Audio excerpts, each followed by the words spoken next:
everyone. I'm so happy to be here.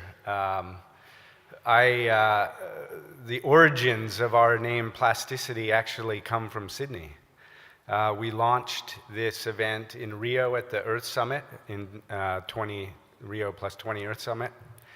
And the whole premise for that was to try to put plastic issues up on the same pedestal as climate change and deforestation and all of the global problems we have. But we did it in a way that people loved, and that was about bringing the solutions and what people are doing to the discussion, and not talking about the downstream problems in the ocean and the birds and the turtles, because we all assume that we all know that in this audience and we moved on. We're trying to think of a fun name, and we came up with these, it can't look like a industry in plastic, that will be too, boring. What kind of image do you put on? And it can't look like an ocean thing, because then we can't get the right stakeholders in the room.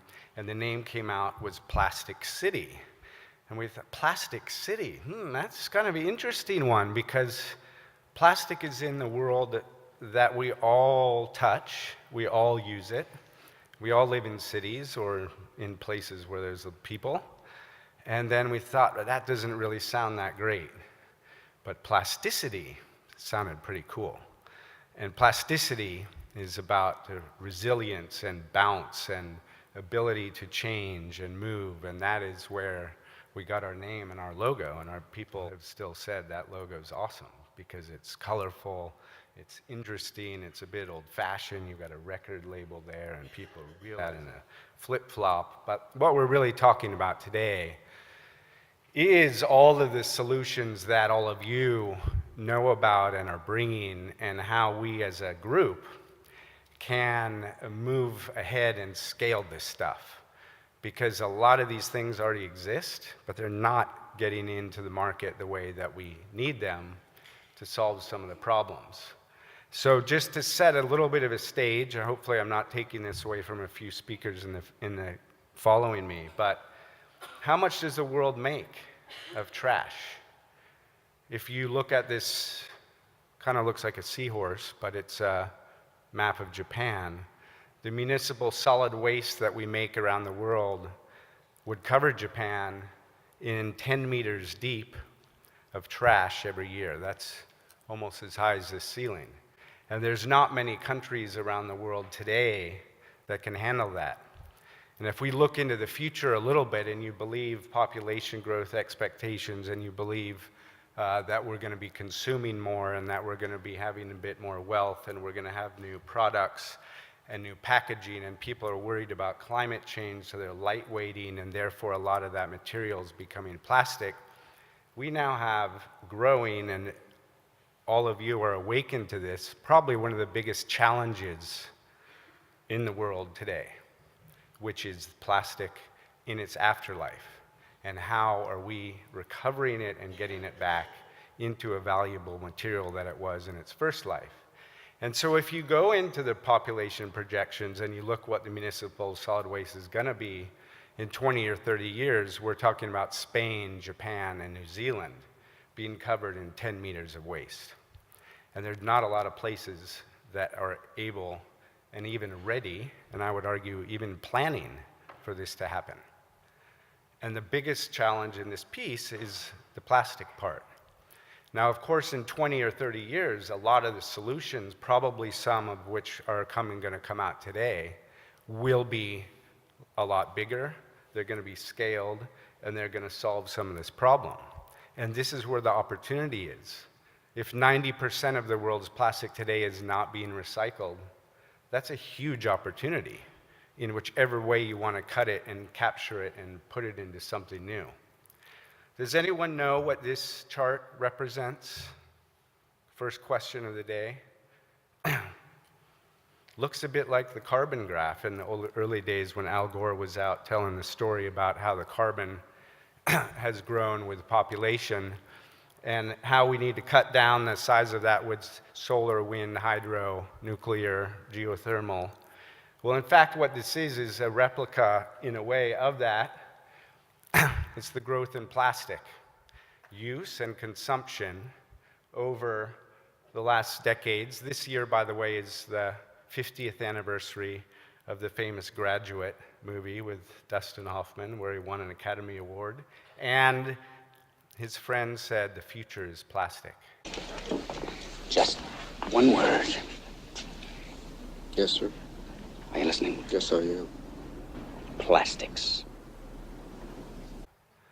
But in fact, the future now is capturing that plastic. So what has happened is we grew, and we did nothing to reinvest or actually invest in infrastructure for recycling and waste management to keep pace with that production and consumption. That is why we have an issue today and why we're all sitting here, is because of that gap. It's not because people litter. It's not because some packaging is wrong. It's because people can't do this and do that because the infrastructure is not there and they don't have it because we, as a society, did not invest because waste is not sexy. There's no Elon Musks out there chasing this curve right now. It's not hydro, it's not sexy wind, it's not solar.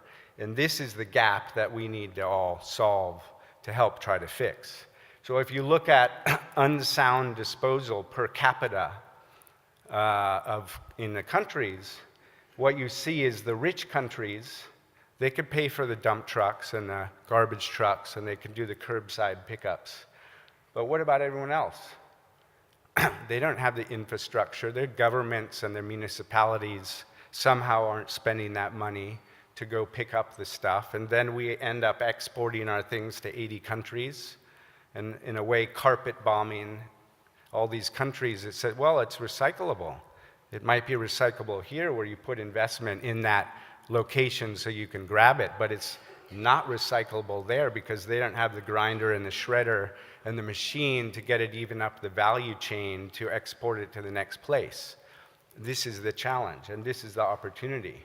Recycling, that was unsound waste disposal. So that's dumping, open pit burning, throwing it in the river, illegal landfills. This is recycling per capita. So it's the same kind of graph where you have much more recycling in the countries that have the money and the capacity, and a lot less recycling everywhere else. And that's where the bleeding comes from that gets out into the river and the ocean and all of these things. And I was speaking at an event in Bangkok at the CSR Asia conference a few weeks ago, and the conference was about solving ocean and marine litter. And we were on a panel with UN and another huge multinational. We went through 90 minutes of that panel and talk with the audience. Not one word was mentioned actually about the ocean. Because, and everyone realized when I mentioned this, that this is all an upstream issue. The ocean is just the recipient downstream of these losses that are sneaking out in all of our communities because the waste overload is so big. And so the challenge today for all of us is to bring these groups together. And this is where it's exciting because in our journey of plasticity, which started in Rio, and this is our 9th one now, we've had a lot of alumni or great companies that have weaved their way through this system, maybe not because of plasticity, but this audience that we've created in different markets when we move it. And we move it to different markets because we feel different markets need to hear this and have this discussion every time. Ecovative, who've heard of Ecovative? They do the mushroom packaging where they grow packaging. They spoke at our first event in Rio. We had someone yesterday gave reference to 2 designs from Taiwan with PET, huge building, and another Nike showroom. What they didn't mention was that that was made by MiniWiz, and MiniWiz was twice our speaker at Plasticity. And a lot of these times you will find today, I guarantee, that you will be meeting people and you'll be putting the equation together, which is 1 + 1 + 1 = 5 or 6. And it's not just a one-on-one, but you're finding people in a different space that you say, I can connect with him and with her and this, and then we have part of that puzzle solved. And that's why we don't have breakout sessions here, because we try to get everyone in the room from all the pieces of the plastic spectrum to hear each other's issue. Because if you're a designer, of which any designers in this room? All right, you get a gold medal. This is one audience that we collectively need to have in this room at all times, and that is what is a challenge. Because if they are the ones designing the products because the marketing head says we need this thing to be on the shelf and look like this and go like that, what they're not thinking about is standardization of materials, what color it is it black, and does the black get read by optical sorting in the sorting machine? And no, it doesn't. So why did you make it black? And these are the things the designers are missing. And so if we're going to solve this, we need the design community and the marketing community and the brand managers also to be in this discussion. So today you're going to hear really good stuff. It is a bit like a TED event. We're going to go fast. We also call it the Olympics of plastic. It's a bit like getting a one-day MBA if they gave such a thing in plastic sustainability. And I'm pretty sure that all of you are going to learn a lot from today. So sit back, enjoy, please ask a lot of questions, and let's go with plasticity. Thank you.